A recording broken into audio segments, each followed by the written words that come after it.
శ్రీమాత్రే నమః. రేపే కార్తీక మాసం చివరి సోమవారం కదండి.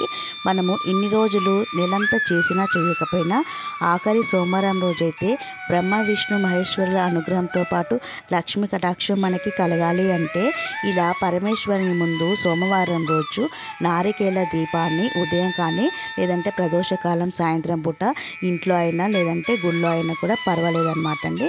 ఖచ్చితంగా ఆఖరి సోమవారాన్ని మిస్ చేసుకోకుండా ఎండు కొబ్బరితోటైనా లేదంటే స్వామి కోసమే ఒక కొబ్బరికాయని పగలగొట్టైనా ఈ విధంగా అయితే దీపాన్ని వెలిగించుకోవాలండి.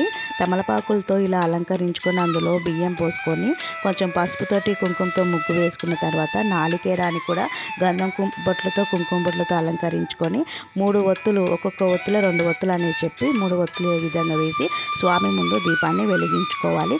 బ్రహ్మ విష్ణు మహేశ్వరులకు సంకేతం అన్నమాట అండి ఈ 3 ఒత్తులు. ఇలా వెలిగించడం వల్ల లక్ష్మీ కటాక్షం కలుగుతుంది.